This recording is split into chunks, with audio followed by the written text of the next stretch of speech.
नवबौद्ध जो है वो हिंदू धर्म को गाली दे रहे हैं, अपमान कर रहे हैं। एक तरफ तो हम ये कहेंगे कि हम रामायण को नहीं मानते, राम हुए ही नहीं, बोले कि शंभूक को राम ने क्यों मार दिया, है ना। राम हुए नहीं, लेकिन राम से नफरत इसलिए कि उसने शंभूक को मार दिया। ये जो शब्द है एक क्षत्रिय से ही खत्री शब्द बना है, तो इस बात में कोई शक नहीं कि वो क्षत्रिय थे।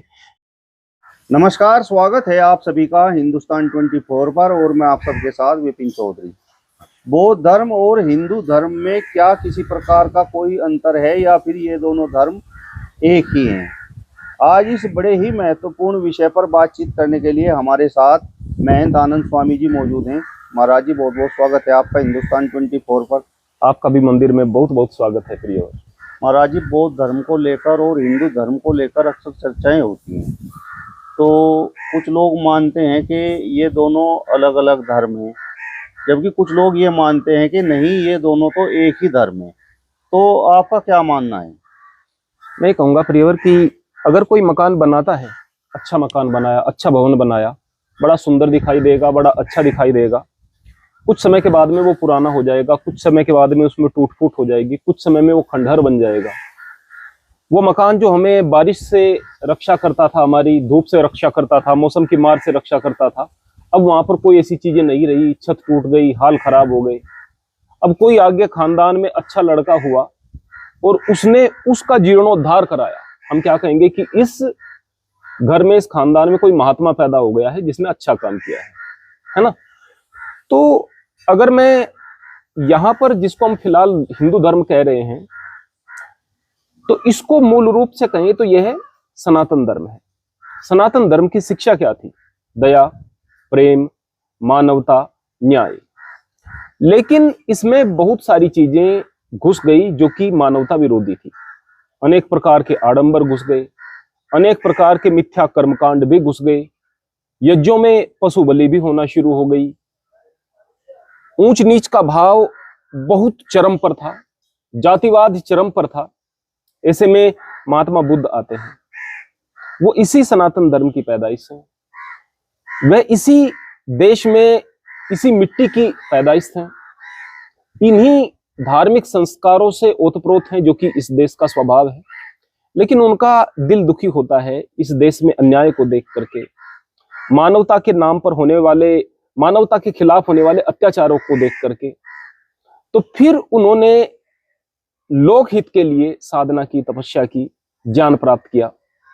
और वह ज्ञान यही है जो कि सनातन का ज्ञान है, जो कि कायदे में सारी दुनिया में एक ही ज्ञान है कि मानवता से बढ़कर कोई धर्म नहीं, दया से बढ़कर कोई धर्म नहीं, और हर एक वो धार्मिक मान्यता जो कि इंसानियत के आड़े आए, किसी को छोटा बड़ा बताए, मानवता में भेद करे, किसी के लिए दर्द का कारण बने, वो धर्म नहीं हो सकता।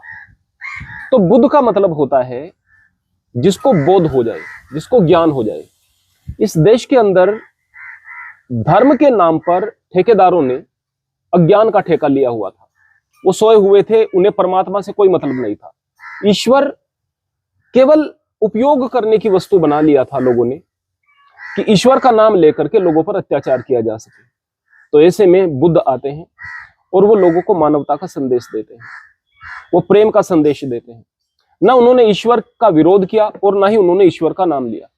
ईश्वर का नाम अगर लेते तो ईश्वर से लोग इतने परेशान आ चुके थे। जो गरीब आदमी, जो सताया हुआ आदमी है, वो कहेंगे कि एक और आदमी आ गया एक और नए ईश्वर को लेकर के। उन्होंने बात कही प्रेम की, दया की, क्योंकि प्रेम और दया, यदि आप ध्यान की तरफ जाएंगे, प्रेम की तरफ जाएंगे, दया की तरफ जाएंगे, तो ईश्वर की तरफ तो आप स्वतः चले गए।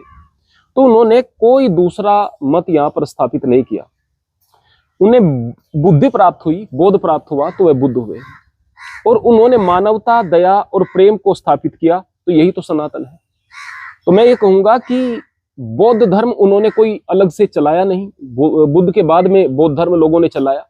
लेकिन अगर बुद्ध की शिक्षाओं के बारे में बात करूं, वो सनातन से विपरीत नहीं, बल्कि सनातन के बिगड़े हुए स्वरूप को ठीक करने के लिए बुद्ध आए थे। और बुद्ध, जो बुद्ध को जानता नहीं वो तो बुद्ध का विरोध कर सकता है।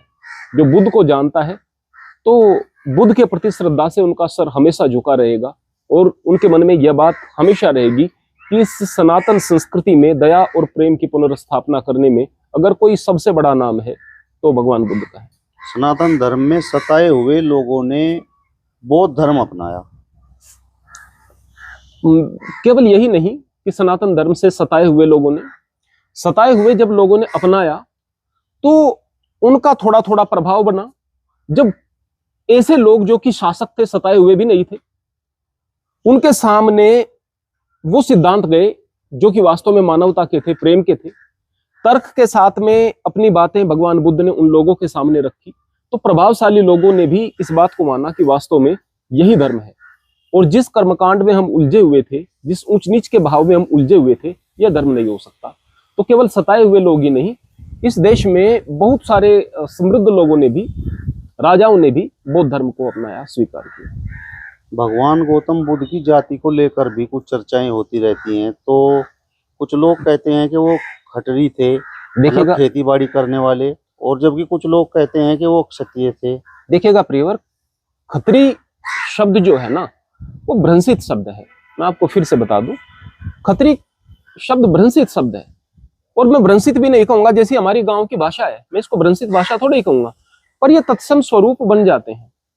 हमारे देश की प्रमुख भाषाएं हैं प्राकृत भाषा, पाली भाषा और संस्कृत भाषा, है ना। अगर हम बात करेंगे यहाँ पर सभी के मूल जो स्वभाव है भाषाओं का, इनका मूल स्वभाव मिलता है। ये तीनों भारतीय भाषा हैं, इनका मूल स्वभाव मिलता है। तो यहाँ पर खत्री शब्द नहीं है, ये जो शब्द है एक क्षत्रिय से ही खत्री शब्द बना है। तो इस बात में कोई शक नहीं कि वो क्षत्रिय थे। ये जातिवादी मानसिकता है लोगों की, जो बुद्ध की भी जाति पर आ जाती है। बोले कि बुद्ध क्षत्रिय थे, अगर आप दलित हैं और कह रहे हैं कि नहीं वो तो खत्री थे और खत्री दलित होते हैं या फिर खेतीबाड़ी करने वाले होते हैं, तो वो भी जातिवादी मानसिकता है। कोई अपने आप को क्षत्रिय कहकर बुद्ध को भी क्षत्रिय कह रहा है, वो भी जातिवादी मानसिकता है। जातिवाद ने इस देश का बहुत नुकसान किया है। जातिवाद जब तक कि हमारे दिमाग से नहीं मिटेगा और जब तक ये समानता के भाव नहीं आएंगे, तब तक देश का विकास संभव नहीं है। तो ये केवल जातिवादी मानसिकता है। अगर बात कहें शास्त्रों के आधार पर तो और प्रमाणों के आधार पर, तो स्पष्ट रूप से इतिहास के आधार पर वह क्षत्रिय कुल में पैदा हुए थे। लेकिन मैं ये कहूंगा कि वो क्षत्रिय नहीं थे, वो ब्रह्म को जानने वाले थे तो वो ब्राह्मण थे, वो शिक्षक थे तो वो गुरु थे, वो लोगों की सेवा करने वाले थे तो वो शूद्र भी थे, वो सब कुछ थे। और जो महान आदमी होता है उसके अंदर चारों वर्ण विद्यमान होते हैं। वह खुद खाने कमाने में विश्वास रखने वाला होगा तो वो वैश्य भी होगा, वो सेवा भाव होंगे तो शूद्र भी होगा, है ना। और जिसके अंदर सेवा भाव नहीं वो मनुष्य थोड़ी है। तो महापुरुष में तो सेवा भाव भी होंगे। और अगर बहादुरी के बारे में बात करें, अंगुलीमाल के सामने अकेला जाकर के खड़ा हो जाता है, तो उससे बढ़कर कोई क्या क्षत्रित्व हो सकता है। बड़े बड़े राजा, बड़ी बड़ी फौज अंगुलीमाल से घबरा रहे हैं, अकेला जाकर के खड़ा हो जाता है और अपने प्रेम से उनको प्रभावित कर देता है। तो जाहिर सी बात है, उससे बढ़कर और क्या क्षत्रित्व हो सकता है। महापुरुषों में सारी चीजें होती हैं। अगर बुद्ध के बारे में बात करें तो वो सब कुछ थे। और अगर उनके जन्म के विषय में बात करें तो उन्होंने क्षत्रिय माता पिता की गोद से जन्म लिया था। माँ उनकी क्षत्रिय थी, पिता उनके जो है वो क्षत्रिय थे। तो और इस बात से कोई फर्क भी नहीं पड़ता, क्योंकि मैं तो जातिवाद से बिल्कुल दूर हूँ और मुझे इस बात से फर्क नहीं पड़ता कि कौन कहाँ से आता है। मैं तो कहूंगा कि मुझे मीरा की जाति से मतलब नहीं, तो मुझे रविदास जी की जाति से मतलब नहीं, मुझे कबीर की जाति से मतलब नहीं, मुझे गुरु नानक देव जी की जाति से मतलब नहीं, मुझे महर्षि व्यास की जाति से मतलब नहीं कि वो शूद्र कुल से आते थे, मुझे इस बात से मतलब नहीं कि महर्षि वाल्मीकि किस जाति से आते थे, मुझे ऋषि भारद्वाज से कोई दिक्कत नहीं, मुझे किसी से भी कोई दिक्कत नहीं। जो गलत करता है उससे दिक्कत है। क्या बाबा साहब डॉक्टर भीमराव अंबेडकर भी सनातन धर्म के सताए हुए थे जो उन्होंने बौद्ध धर्म का चुनाव किया? देखो प्रियवर, मैं आपको एक चीज बता दूं कि जो भी सच बोलने वाला व्यक्ति होगा उसको वर्तमान के धर्म स्वीकार नहीं करेंगे। मैं जो मेरे मन में बात आती है वो कहता हूं। मैं वो बात नहीं कहता जो कि कोई संस्था कहती है, क्योंकि मैं किसी संस्था से जुड़ा हुआ नहीं, यहाँ खेती बाड़ी करता हूँ, मंदिर में बैठा हुआ हूँ, यहाँ सेवा कर रहा हूँ। तो बहुत सारे हिंदू मुझसे नाराज हो जाते हैं, मुझे गालियां बकते हैं। बहुत सारे ऐसे लोगों को सर पर बैठाते हैं जो पाखंडी हैं, जो शराबी हैं, जो गंजेड़ी हैं, बंगेड़ी हैं। अब मुझे भी लगता है कि यार ये लोग जिनके लिए हम सोचते हैं कि इनको कुछ धर्म का ज्ञान दें, अच्छी बातें बताएं, ये किस दिशा में जा रहे हैं, तो मन तो खिन्न होगा ही। वो बात अलग है कि मेरा समाज के साथ बहुत इंटरेक्शन नहीं रहता, क्योंकि वही बात कि अगर हम दान स्वीकार करने वाले हूं, दान मांगने वाले हूं तो बात अलग। लेकिन अगर कोई खेती बाड़ी करने वाला और अपना काम करने वाला आदमी, उसको क्या लगेगा, मुझे क्या ज्यादा मतलब। लेकिन अगर बाबा साहब भीमराव अंबेडकर के विषय में बात करें, उनके जमाने में क्या परिस्थितियां थी, उन्होंने कितनी सारी तकलीफों को सहन किया होगा, और उन्होंने ऐसे ही हिंदू धर्म को, सनातन धर्म को छोड़ने का निश्चय नहीं लिया। उन्होंने बहुत अवसर दिए। उन्होंने बार बार कहा कि भाई इस तरह के अत्याचार को बंद कर दो जैसा कि आप जातिवाद के नाम पर करते हैं। उन्होंने पानी पीने का अधिकार तालाब में मांगने की बात कही तो उन्होंने उसके लिए संघर्ष किया और बहुत बाद में आकर कहा उन्होंने कि मैं हिंदू धर्म में पैदा जरूर हुआ पर हिंदू मरूंगा नहीं। कारण क्या? क्योंकि उनकी बार बार वार्निंग के बाद, बार बार उनकी चेतावनी के बाद, बार बार उनकी रिक्वेस्ट के बाद जब उनकी बात सुनी नहीं जाएगी तो एक आदमी करेगा क्या? मैं कहूंगा कि बाबा साहब के स्थान पर यदि मैं होता तो शायद इतने दिन टिकता भी नहीं, और मैं कहूंगा कि कोई भी व्यक्ति टिकता भी नहीं। जो बड़ी बड़ी बात कर देने वाले व्यक्ति हैं, धर्म के लिए शीश कटा दिया, कटा देना आसान है ना, लेकिन अत्याचार को और अपमान को सहन करना बड़ा मुश्किल है। किसके लिए? उस आदमी के लिए जो प्रबुद्ध हो जाता है। जब तक आपके पास बुद्धि नहीं है तब तक आपका शोषण हो सकता है, लेकिन बुद्धि आ गई, अक्ल आ गई। वो उस जमाने में, अपने जमाने में दुनिया के सबसे पढ़े लिखे इंसान थे। अगर बाबा साहब के विषय में बात करूं, उन्होंने इतना ज्यादा अध्ययन किया, इतना अपने आप पर मेहनत की, इतनी सारी चीजों को जाना, और उसके बाद भी यदि उनको सम्मान नहीं मिल रहा था तो कैसे वहां पर टिक सकते थे, उस स्थान पर टिक सकते थे? तो उनको तो अपने लोगों के लिए काम करना था, सताए हुए लोगों के लिए काम करना था। उन्हें ऐसा लगा कि मेरे पास इतनी योग्यता होने के बाद भी अगर मुझे यहाँ सम्मान नहीं मिल रहा है तो फिर मैं यहाँ पर रह करके क्या करूंगा? तो जाहिर सी बात है कि शोषण कमजोर का हो सकता है, और सबसे बड़ी जो कमजोरी है वो अज्ञानता है। बाबा साहब कमजोर नहीं थे, उनका शोषण करने का जो प्रयास फिर भी समाज ने किया वो इस समाज की गलती थी। आज भी मैं कहूंगा कि कोई भी धर्म अगर गलत रट को पकड़ करके रखेगा और सत्य को स्वीकार नहीं करेगा तो उसके लोग जो हैं वो उस धर्म को छोड़ते चले जाएंगे, जो भी प्रबुद्ध होंगे। क्या बौद्ध धर्म और हिंदू धर्म के बीच खाई बनती जा रही है? क्योंकि हमने कुछ ऐसे बौद्ध धर्म को मानने वालों को देखा है जो हिंदू धर्म को नापसंद करते हैं, और कुछ ऐसे हिंदुओं को देखा है जो बौद्ध धर्म को नापसंद करते हैं। प्रथमतः मैं आपको बता दूं कि आप सीधा मेरे घर में जाएंगे, अगर गणपति भगवान की मूर्ति रखी हुई है तो बराबर में बुद्ध की मूर्ति भी रखी हुई है। कोई आदमी आकर ये नहीं कहता कि यहाँ बुद्ध की मूर्ति क्यों रखी हुई है आपने, कोई भी आकर नहीं कहता है इस बात। दूसरी बात मैं आपको बता दूं कि ये जो खाई है ये नव बौद्धों के बीच में और हिंदुओं के बीच में है। नव बौद्ध जो है वो हिंदू धर्म को गाली दे रहे हैं, अपमान कर रहे हैं। उन्हें पता नहीं कि वो हिंसा कर रहे हैं ऐसा करके भी, और बुद्ध हिंसा के खिलाफ थे। तो वो जो है वो ऊपर ऊपर की लड़ाई है, धार्मिक सिद्धांत में कोई लड़ाई वाली बात है नहीं। दूसरी बात मैं ऊपर से आपको एक और बता देना चाहता हूं कि जो भी नवबौद्ध बन रहे हैं अगर वो बुद्ध को जानेंगे, बुद्ध को समझेंगे तो उनकी समझ में आ जाएगा कि ये सिद्धांत क्या है, फिर उनके अंदर नफरत का भाव नहीं रहेगा। दूसरी बात, इतिहास को गलत तरीके से देखा जाता है, समझा जाता है। क्यों समझा जाता है? उसको समझाया इस तरीके से गया है। जो लोग गलत बातों के प्रभाव में आ जाते हैं वो नफरतों से भर जाते हैं। अब मैं जो बातें बताने जा रहा हूं इसका मतलब ये नहीं कि लोग बाग इस्लाम से नफरत करना शुरू कर दें, जो मैं अभी बताने जा रहा हूं। जैसे कि अगर बौद्धों के विषय में बात करें, वो कहते हैं कि हम मुसलमानों के साथ मिल करके रहेंगे लेकिन हिंदुओं से हमारी नफरत है। तो अगर म्यांमार के विषय में बात करें, वहां पर बौद्धों के और मुसलमानों के बीच में झगड़ा क्यों हुआ? वहां से रोहिंग्या को क्यों खदेड़ दिया गया मुसलमानों को?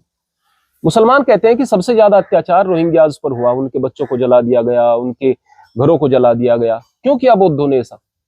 क्या बौद्ध लोग हिंसक होते हैं? नहीं, पहले उन्होंने भी ऐसा किया होगा उनके साथ।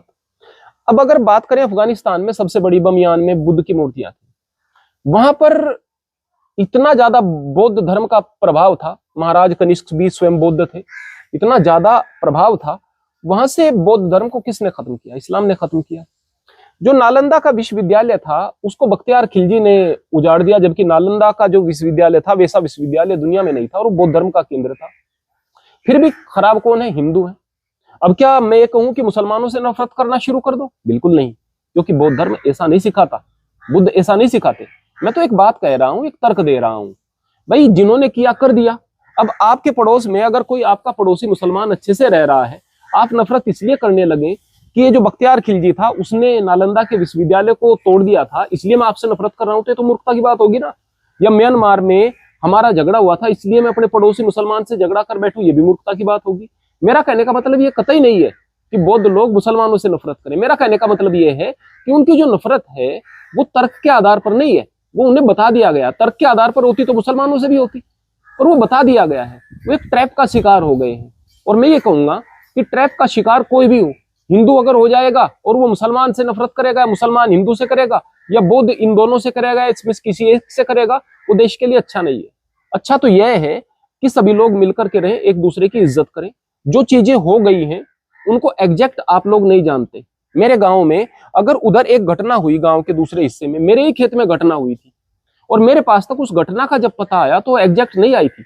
मेरे खेत में एक व्यक्ति को एक बार सांप ने काट लिया, मेरे खेत में काम करते हुए।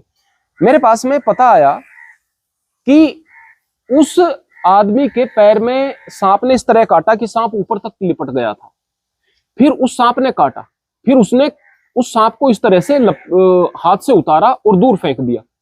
जबकि घटना ऐसे थी कि पता नहीं उस सांप ने काटा भी या नहीं, ऐसा लगा था कि पैर में कुछ निशान है, तो वहम हो गया था, इसलिए उसको जड़वाने के लिए चले गए थे। तो कहानी कितनी बन गई, कितनी देर का अंतर था उस कहानी में? उसमें लगभग 2 घंटे का अंतर मुश्किल से रहा होगा मेरे पास तक आने में, और कहानी कुछ और, नजदीक जाकर पता चला बात कुछ और थी। तो जिसमें सैकड़ों साल हो गए बात में या हजारों साल हो गए, उसकी सत्यता का कैसे पता चलेगा? तो आप इतिहास की बहुत सारी बातों को लेकर के, उलझुल बातों को लेकर के लड़ते रहते हैं, जबकि उसकी सत्यता का पता नहीं होता। इसलिए बुद्ध की जो शिक्षाएं हैं वो प्रेम की हैं, वो सहिष्णुता की है, वो वास्तव में वो शिक्षाएं हैं जो दुनिया को स्वर्ग बनाने वाली हैं। इसलिए हमें बुद्ध की शिक्षाओं को मानना है और इस बात को समझना है कि सनातन धर्म के अंदर से जो विकृतियां आ गई थी उनको दूर करने के लिए बुद्ध आए थे, वो सनातन धर्म से कुछ पृथक नहीं थे। महाराज जी, क्या भगवान गौतम बुद्ध विष्णु के 9वें अवतार थे? देखो, विष्णु कहते हैं जो विश्व का पालक है वो विष्णु है ना। अब कहेंगे कि हम तो ईश्वर को नहीं मानते। मैं कई लोगों को देखता हूं जो लोग हैं, बोले मैं ईश्वर को नहीं मानता, मैं तो नास्तिक हूं, मैं हिंदू धर्म को नहीं मानता। चल भाई, नहीं मानते, किस चीज को मानते हैं? कि मैं तो प्रकृति को मानता हूं। चल भाई, तूने उसका नाम प्रकृति रख लिया, इस बात से क्या फर्क पड़ता है? अब ईश्वर का नाम ईश्वर है, तो विष्णु क्यों कह रहे हैं कि विश्व का पालक करता है, विश्व का पालन करता है, तो वो विष्णु है ना। तो आप उसे प्रकृति कह रहे हैं, उससे फर्क नहीं पड़ता। तो वो जो परम सत्ता है, उस परम सत्ता के जो गुण हैं कि वो समरसता, वो प्रेम, वो दया, जिसमें भी अवतीर्ण हो जाएंगे वो उसका अवतार हो जाएगा। यानी उसके गुणों का जिसमें अवतरण हो जाएगा वो अवतार हो जाएगा। एक अच्छा आदमी जो कि लोक सेवा करता हुआ घूमता है, सबसे प्रेम से बोलता है, वो भी परमात्मा का अवतार ही है। इस बात को समझो, क्योंकि उसमें उसके गुणों का अवतरण हुआ है। तो बुद्ध में तो परमात्मा के गुण थे, तो अवतार क्यों नहीं थे? कुछ नवबोध ये कहते हैं कि अगर विष्णु के 9वें अवतार गौतम बुद्ध थे तो फिर मंदिरों में गौतम बुद्ध की मूर्तियां क्यों नहीं? हमारे मंदिर में है ना, हमारे मंदिर में तस्वीर भगवान बुद्ध की भी लगी हुई है, हमारे घर पर भी लगी हुई है ना। दूसरी बात ये कि अगर आप लोग, मैं कहूंगा कि हमारे विचारों में कॉन्ट्रडिक्शन नहीं होना चाहिए। एक तरफ तो हम ये कहते हैं कि हम मूर्ति को नहीं मानते, फिर कहेंगे मंदिर में मूर्ति क्यों नहीं है। एक तरफ तो हम ये कहेंगे कि हम रामायण को नहीं मानते, राम हुए ही नहीं, बोले कि शंभूक को राम ने क्यों मार दिया, है ना। राम हुए नहीं, लेकिन राम से नफरत इसलिए कि उसने शंभूक को मार दिया। फिर कहेंगे कि बात इस बात की नहीं है कि मूर्ति है नहीं, बात यह कि मंदिर में क्यों नहीं है। अरे भाई, जब आप तो उनको भी नहीं चाहते कि जो है, आप तो उनको भी नहीं चाहते। अब मैं दूसरी बात यहां पर बताना चाहता हूं, वो ये कि अगर कोई सामने वाला आपकी विचारधारा को पूरे तरीके से नहीं मान रहा है लेकिन उसका सम्मान कर रहा है, इतना भर काफी है। अगर कोई राम की मूर्ति को अपने घर में रखे हुए नहीं है और मुसलमान है, वो कहता है कि श्री राम हमारे पूर्वज थे, हम उसका सम्मान करते हैं, तो मैं ये कहूं क्या कि तुझे मूर्ति भी रखनी चाहिए? मुझे उस मुसलमान से कहना चाहिए बहुत अच्छी बात है भाई, तू हमारा भाई है और तूने भगवान श्री राम को अपना पूर्वज माना है और आप उसे आदर्श मान रहे हैं, अच्छी बात है। तो आप मूर्ति रखवाने पर ही, अगर एक मुसलमान यहाँ पर आता है मेरे मंदिर में, तो मैं ऐसी शर्त क्यों रखूं कि तू यहाँ आकर मत्था ही टेकेगा तो ही जाकर? अरे भाई आ बैठ, 2 बात अच्छी करनी है, चला जा, कोई दिक्कत की बात नहीं। तो हम दूसरे की जो मान्यताएं हैं उसमें हस्तक्षेप करने की कोशिश क्यों करते हैं? मूल बात तो यह है कि अगर हम ज्ञान की बात करेंगे तो 1000 रास्ते हैं, अगर नफरतों की बात करेंगे तो 1000 वजहें मिल जाएंगी नफरत करने के लिए। चलिए, तो महंत आनंद स्वामी जी को आपने सुना। फिलहाल इस वीडियो में बस इतना ही। अगली वीडियो में फिर आपसे मुलाकात होगी, तब तक बने रहिए हिंदुस्तान 24 के साथ। नमस्कार।